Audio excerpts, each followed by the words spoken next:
Dad perfect events. I decided to surprise my wife Rebecca at her office with lunch, but the security guard laughed and said, "Sir, I see the CEO's husband every day." There he is. Now, he was pointing at a man who definitely wasn't me. My name is Michael Thompson. I'm 58 years old. And that Thursday afternoon in October changed everything I thought I knew about my 25-year marriage.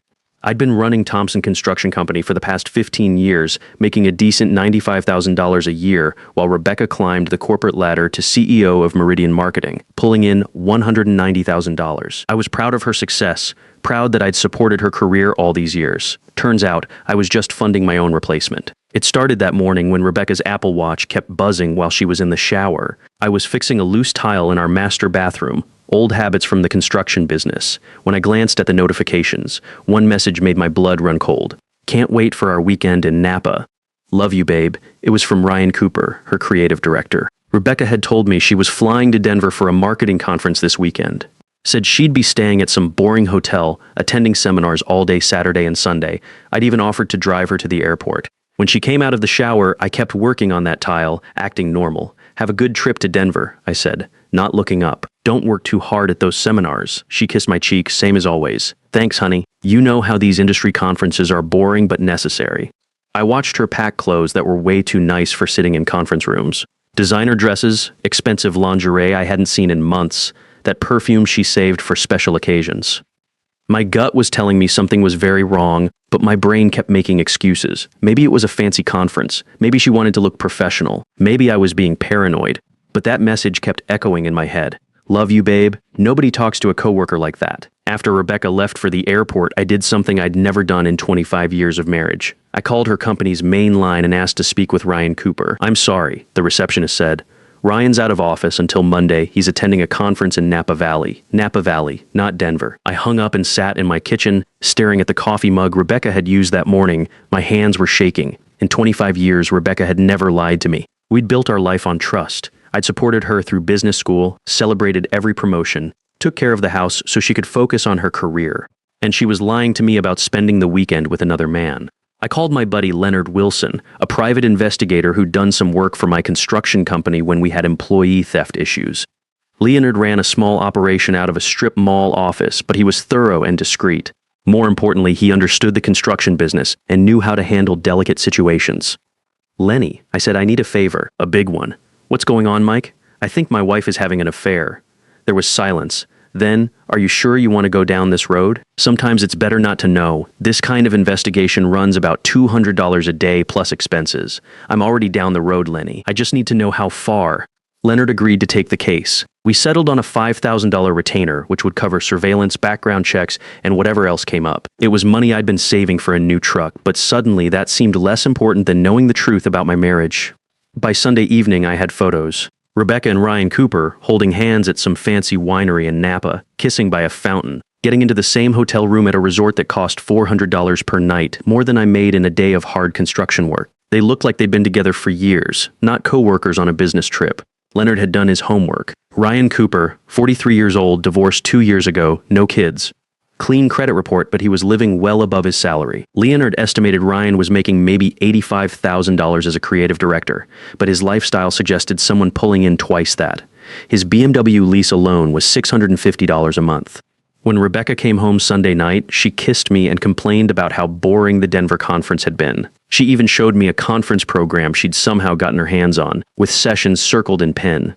The level of planning that went into this lie was staggering. She'd obviously printed this from their website and marked it up to make her story believable. "How was the food?" I asked, testing her. "Terrible. Convention center catering, you know how it is? I'm just glad to be home." She was lying so easily, so smoothly, like she'd had years of practice. While she was upstairs changing, I looked at the conference program more carefully. The event was real, but it had ended Friday afternoon. Saturday and Sunday sessions she'd circled didn't exist. That's when I started really digging into our finances. I went through our credit card statements, our bank records, everything.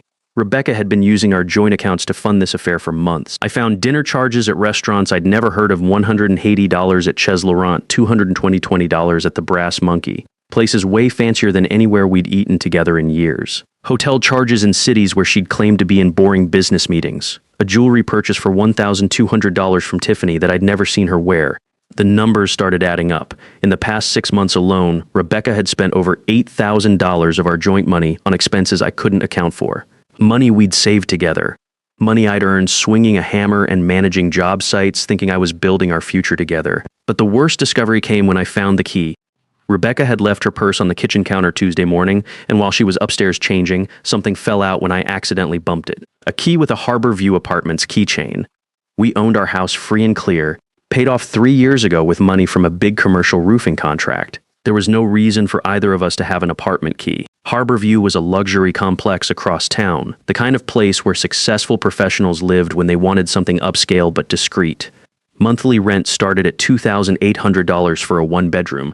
I'd driven past it plenty of times on job sites, sleek glass buildings with fancy landscaping and valet parking. I took a long lunch that day and drove to Harbor View. The key had apartment 237 stamped on it. I sat in my work truck in the visitor parking area for 20 minutes, staring at that key and wondering if I really wanted to know what door it opened. But after 25 years of marriage, I had to know the truth no matter how much it hurt. Walking into that apartment was like entering an alternate reality. The key turned easily and I stepped into a space that was clearly lived in, clearly loved. This wasn't some temporary hideaway or occasional meeting spot. Rebecca and Ryan had created a whole second life here, complete down to matching coffee mugs on the kitchen counter and family photos on the mantle, photos of a family that didn't include me. The living room was decorated in Rebecca's style, but with touches I'd never seen at our house. Expensive throw pillows in colors she claimed to hate. A modern art piece on the wall that must have cost thousands. Fresh flowers in a crystal vase, white roses, her favorites, the kind I used to bring her for anniversaries before she stopped noticing such gestures. But it was the bedroom that really destroyed me. Rebecca's clothes hanging next to Ryan's in a walk-in closet that was bigger than my office. Her perfume on the dresser next to his cologne. 2 bathrobes hanging on hooks behind the door, his and hers. Like some twisted version of domestic bliss. In our house, Rebecca kept her things separate, organized, professional. Here, their lives were completely intertwined. I found myself doing what I do best, taking inventory, documenting everything like I was estimating a job site. My phone camera clicked steadily as I photographed the evidence, the joint lease agreement in both their names, utility bills showing they'd been living here for 8 months. 8 months of coming home to me every night after spending their real lives together. On the kitchen counter was a folder labeled Future Plans in Rebecca's careful handwriting. My hands shook as I opened it, house listings all in Ryan's name only. Places in Scottsdale, Austin, Charlotte, cities where Meridian Marketing had been discussing expansion opportunities. Rebecca had been planning our escape route, or rather their escape route. The vacation brochures hurt almost as much as the house listings. Italy, New Zealand, Japan trips Rebecca had never mentioned to me, places she'd apparently been dreaming of visiting with someone else. We talked about travel over the years, but she'd always said she was too busy, too focused on her career to take extended vacations. Apparently, she just wasn't interested in taking them with me. But the business plan was what made everything click into place. Articulated projections for expanding Meridian Marketing with Ryan listed as CEO and Rebecca as president. Revenue forecasts, staffing plans, market analysis, the kind of thorough business planning that Rebecca excelled at. They weren't just having an affair. They were planning a complete life restructuring, both personal and professional. At the bottom of the folder was what I'd been dreading to find but somehow knew would be there, legal documents. Rebecca had met with divorce attorney Jennifer Mason 3 times in the past 2 months. The consultation notes were brutal in their calculation. Rebecca's strategy was to claim irreconcilable differences and emotional abandonment. She planned to argue that my lack of ambition and resistance to her professional growth had made the marriage unsustainable. The attorney had recommended she document instances of my alleged emotional unavailability. My preference for quiet evenings at home would become social isolation. My satisfaction with my construction business would become lack of drive. My support for her career, all those nights I'd handled dinner and housework so she could work late, would somehow be twisted into evidence that I was holding her back. Reading through those notes, I realized Rebecca had been building a case against me for months while I slept next to her every night, trusting her completely. Every conversation we'd had about future plans, every discussion about money or career goals, she'd been mentally cataloging as ammunition for her legal strategy. The consultation summary estimated legal fees would run $15,000 to $20,000 for a contested divorce. But Jennifer Mason seemed confident they could secure 70% of our joint assets by painting me as an inadequate husband who'd contributed to the marriage's failure through emotional neglect. I photographed every page, my hands steady despite the rage building inside me. 25 years of marriage, and she'd been planning my replacement like a corporate restructuring project. The methodical nature of it was almost worse than the betrayal itself. When I got home that evening, Rebecca was already there, cooking dinner like nothing had happened. She kissed my cheek and asked about my day, the same routine we'd followed for years. But now I could see it for what it was: performance art designed to maintain the status quo until she was ready to execute her exit strategy. How was work, I asked, watching her face carefully. Busy. Ryan and I had to revise the Johnson campaign proposal. We'll probably need to work late a few nights this week to get everything ready. More lies delivered with the same casual ease she'd been using for months. I wondered how many of those late nights at the office had actually been spent at Harbor View Apartments, planning our future while I waited at home with dinner getting cold. That night, I lay in bed listening to Rebecca's peaceful breathing and made my decision. I wasn't going to be the passive victim in her carefully orchestrated divorce plan. If Rebecca wanted a strategic battle, she was about to discover that the quiet construction guy she'd been underestimating for years had learned a thing or two about planning and execution during his 15 years running a successful business. The next morning, after Rebecca left for what she claimed was an early client meeting, I called Philip Anderson. Philip had handled the legal work when I incorporated Thompson Construction Company 5 years ago, and he knew the ins and outs of asset protection for small business owners. "Philip," I said, "I need a divorce attorney. The best you know. Mike, what's going on? You and Rebecca always seemed solid."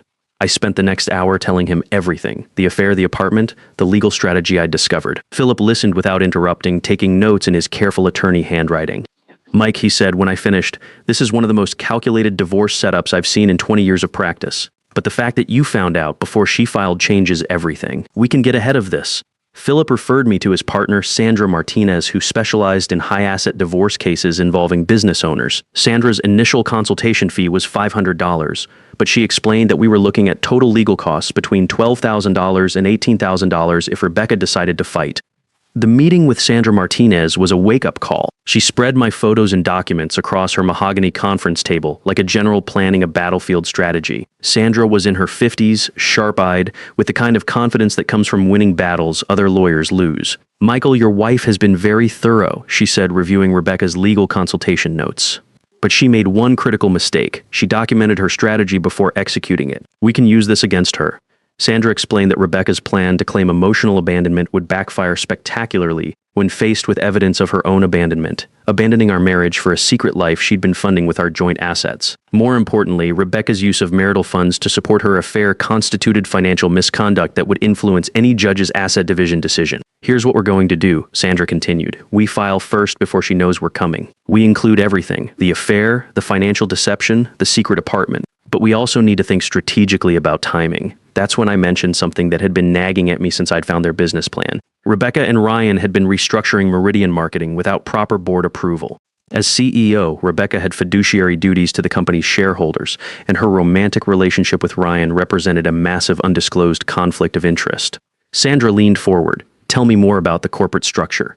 I explained what I knew about Meridian's board composition. Victor Martinez was the chairman, a straight-laced businessman who'd built his fortune in real estate development. The other board members were conservative investors who'd put their money into Meridian based on trust in Rebecca's professional judgment. None of them knew she was making major operational decisions based on her personal relationship with an employee. "This isn't just about your divorce anymore," Sandra said. "This is about corporate governance, fiduciary responsibility, and professional ethics. If the board doesn't know about Rebecca's relationship with Ryan, they need to." I drove home from Sandra's office with a plan forming in my head. Rebecca thought she was playing chess while I was playing checkers. She was about to discover that 15 years of running a construction business had taught me a few things about strategy, timing, and leverage. That evening, I called Victor Martinez. I'd met Victor several times at Meridian's annual holiday parties and company picnics. He was the kind of old-school businessman who appreciated directness and hated being blindsided by problems he should have known about. "Victor, it's Michael Thompson, Rebecca's husband. I hope I'm not calling at a bad time. Michael, good to hear from you. How's the construction business?" "Going well, thanks, Victor. I need to bring something to your attention regarding corporate governance issues at Meridian. It's sensitive, but I think the board needs to be aware of some unauthorized structural changes and potential conflicts of interest." There was a pause. What kind of conflicts? I spent the next 20 minutes carefully laying out the facts. Rebecca had been implementing major operational changes without board approval, expanding Ryan Cooper's role, restructuring departments, planning new market expansions, all decisions that should have required shareholder authorization, according to Meridian's corporate bylaws. More importantly, she'd never disclosed her romantic relationship with Ryan. which represented a serious conflict of interest for someone in her position. Jesus, Michael, Victor said when I finished. Are you saying Rebecca's been making major corporate decisions based on her personal relationship with an employee? I'm saying there appears to be a significant disconnect between what's been happening operationally and what's been reported to the board, and I think you have a right to know what's being done in the company's name. Victor was quiet for a long moment. I appreciate you bringing this to my attention. The board will need to discuss this immediately. Can you document what you've told me? I can provide evidence of the unauthorized restructuring and the undisclosed relationship, yes. Do that. Send everything to my office by tomorrow morning. And Michael, thank you for having the integrity to come forward with this. After I hung up, I sat in my home office, the room where I'd planned construction projects and managed contracts for 15 years, and prepared the most important presentation of my business career. I organized the evidence methodically. Photos from the apartment, copies of their business plan, financial records showing the company resources being used inappropriately, documentation of Ryan's unauthorized role expansion. The next morning, I delivered a complete evidence package to Victor's office. His assistant, a professional woman in her 40s, handled the confidential envelope like she knew its contents could change everything. Mr. Martinez asked me to tell you he'll be in touch soon, she said. He wanted to thank you personally for your discretion in this matter. 2 days later, Rebecca came home looking like she'd been hit by a truck. Her usual composed CEO demeanor was cracked around the edges, replaced by something I'd rarely seen, genuine fear. The board has called an emergency meeting, she said, setting her briefcase down with shaking hands. Victor Martinez is asking pointed questions about corporate governance and undisclosed conflicts of interest. I looked up from the newspaper I was pretending to read. That sounds serious. Someone's been feeding them information about internal operations. Her voice was tight, controlled, but I could hear the panic underneath. Someone who had access to confidential strategic planning documents. Maybe someone at the company has concerns about proper procedures, I said, keeping my tone neutral.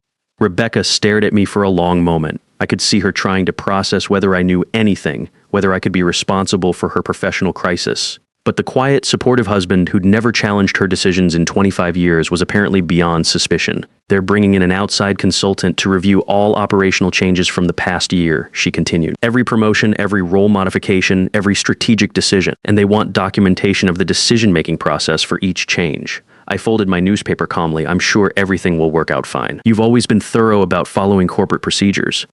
The irony wasn't lost on me. Rebecca had spent months documenting my alleged failures as preparation for divorce proceedings. Now someone was about to document her professional failures with the same methodical precision. That Friday, exactly 1 week after my conversation with Victor Martinez, I filed for divorce. Sandra had prepared the papers with surgical precision, complete evidence packages, financial documentation, proof of adultery and deception, and a request for emergency asset protection to prevent Rebecca from dissipating marital funds. But more importantly, I filed first. Rebecca's carefully planned narrative about my emotional inadequacy was preempted by documented evidence of her own misconduct. Instead of being the wronged wife seeking freedom from an unsupportive husband, she was now the defendant in adultery proceedings with evidence of financial fraud. Rebecca found the divorce papers when she came home from what turned out to be the worst day of her professional life. She stood in our kitchen, reading through the legal documents while her face went from confusion to pale shock to something approaching panic. You've been investigating me, she said finally, her voice barely above a whisper. I've been protecting myself, I replied, sitting at the kitchen table where we'd shared thousands of meals over 25 years. The same way you've been planning to destroy me for the past 6 months. She slumped into the chair across from me, still holding the papers. For the first time in years, Rebecca looked her age.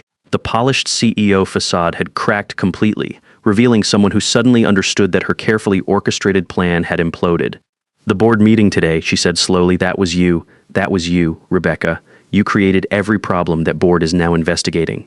I just made sure they found out about it before you could cover it up. The corporate governance review had been swift and devastating. When faced with documented evidence of Rebecca's undisclosed relationship with Ryan Cooper, the board had no choice but to act immediately. Ryan was terminated that same afternoon, effective immediately, no severance package, no glowing reference letter. His unauthorized role expansion and romantic involvement with the CEO represented exactly the kind of conflict of interest that corporate boards fear most. Rebecca had managed to keep her job, but just barely. The board placed her on immediate probation with her decision-making authority severely restricted. A new chief operating officer, Janet Williams, was hired within the week to essentially supervise Rebecca's every move. The woman who'd built her identity around professional power and autonomy was now working under closer oversight than she'd experienced since her first corporate job 20 years ago. This will ruin everything I've worked for, Rebecca said, her voice cracking for the first time since I'd known her. You ruined it yourself when you decided to lie to me for months while planning my replacement, I said. I'm just refusing to help you cover it up anymore. The next few months were a blur of legal proceedings, asset division negotiations, and watching Rebecca's carefully constructed world collapse piece by piece. Sandra Martinez had been right about filing first. It completely changed the narrative. Instead of being the emotionally unavailable husband who'd driven his successful wife to seek happiness elsewhere, I was the faithful spouse who'd discovered systematic betrayal and financial misconduct. Rebecca's attorney, Jennifer Mason, tried to salvage the original strategy, but it fell apart when faced with Leonard Wilson's surveillance evidence and my documentation of the financial deception. How do you claim emotional abandonment when your client was the one living a double life for 8 months? The financial settlement was more favorable than I dared hope. Sandra argued successfully that Rebecca's use of marital funds to support her affair constituted financial misconduct that should influence the asset division. I received 60% of our joint assets, including our house and the majority of our savings. Rebecca kept her retirement accounts and her car, but lost the luxury lifestyle she'd been building with our money. More importantly, the Harborview apartment lease was terminated. Rebecca and Ryan's love nest, their symbol of shared future plans, became just another monthly expense neither could afford alone. Rebecca moved to a modest one-bedroom place near her office, a significant downgrade from the luxury she'd become accustomed to. Ryan Cooper had disappeared from Rebecca's life almost as quickly as he'd entered it. After losing his job at Meridian, he'd taken a position with a smaller marketing firm in Portland at roughly half his previous salary. The BMW lease was returned, the expensive suits went unworn, and the confident man who charmed my wife turned out to be just another middle management casualty when real consequences arrived. But the most satisfying consequence was watching Rebecca face the reality she'd tried so hard to avoid. The woman who'd spent months building a legal case based on my alleged emotional inadequacy was now dealing with the professional and personal fallout from her own choices. Every strategic move she'd made to ensure her financial security had backfired spectacularly. 6 months after the divorce was finalized, I was standing in the paint department at Home Depot, trying to choose colors for my new apartment, when I met Linda Foster. She was a recently retired elementary school teacher, 56 years old, with kind eyes and laugh lines that came from 30 years of genuine joy rather than corporate networking. "The blue's nice," she said, nodding at the paint chip in my hand. "But it might feel cold in a room without much natural light." We ended up talking for an hour in that paint aisle. Linda was recently widowed, her husband of 28 years having passed from cancer the previous year. She understood loss, but more importantly, she understood the value of simple honesty in relationships. When I told her I was recently divorced, she didn't pry for details or judge the circumstances, she just listened. Our first date was coffee at a diner near my apartment. No fancy restaurants, no expensive wine, no performance or pretense. Just conversation about books, travel dreams, and the challenge of starting over in your 50s. Linda found my contentment with simple pleasures charming rather than evidence of limited ambition. She appreciated that I'd built a successful business through honest work and treated my employees fairly. "You know what I like about you, Michael?" she said during our third date. "You're comfortable with who you are. You don't need to be someone else to feel valuable." It was exactly what I'd forgotten I was looking for. We've been together for 18 months now, and I'm genuinely happier than I've been in years. Linda moved in last spring, and she's brought a warmth to my space that I didn't realize had been missing. My construction business is thriving. Turns out I work better when I'm not constantly worried about disappointing someone whose love came with impossible conditions. Linda appreciates the life we're building together rather than constantly measuring it against some imaginary standard of success. She celebrates my business achievements, enjoys our quiet evenings, and never makes me feel like I need to be more ambitious or dynamic to earn her affection. Last month, Rebecca called me. It was the first time we'd spoken since the divorce was finalized. "Michael," she said, "I wanted to apologize for how everything happened." I listened without saying much. I convinced myself our marriage was already over, that I was just being honest about reality. But the truth is, I ended it long before I admitted it to myself. I ended it when I decided you weren't enough anymore, instead of trying to work with you to build something better. "What's prompted this reflection?" I asked. "Losing everything I thought I wanted. Ryan and I couldn't make it work once the secrecy and excitement wore off. Turns out planning a fantasy future is different from actually living together day to day. I found myself genuinely sorry for her pain, but not sorry for the consequences she'd faced. I hope you're happy, Michael. I hope you found someone who appreciates what I was too selfish to value." "I have," I told her. "Her name is Linda, and she's everything you stopped being. Honest, kind, and capable of love without conditions or exit strategies." After she hung up, I sat in my comfortable living room, the one Linda and I had furnished together with pieces we both loved rather than status symbols, and reflected on the journey that had brought me here. At 58, I'd learned that sometimes losing what you thought was your whole world is actually the first step toward finding the world you were meant to live in. Sometimes the quiet guy who builds things with his hands and values loyalty over ambition has more wisdom than the CEO who thinks manipulation is a business strategy. These days, I sleep well at night, knowing that every person in my life chose to be there honestly, not as part of some elaborate strategic plan, and that more than any divorce settlement or professional vindication is what real victory looks like. Sometimes the greatest act of love is refusing to enable someone who's systematically destroying both your lives, and sometimes the person who thinks they're trading up discovers they were actually trading away the only real thing they had. Real strength isn't about accepting betrayal quietly, it's about having enough self-respect to document the truth, seek justice through proper channels, and build something authentic with someone who values honesty over manipulation. The people who mistake loyalty for weakness often discover too late that loyal people aren't passive victims. They're strategic thinkers who know the difference between supporting someone's growth and funding their own replacement. In a world full of people chasing excitement and upgrades, the ones who appreciate simple honesty and genuine partnership are the real treasures, and they're worth waiting for, even if it takes 58 years to find them. The best revenge against someone who betrayed your trust isn't destruction. It's building a life so honest and fulfilling that their manipulation becomes irrelevant and their absence becomes a gift.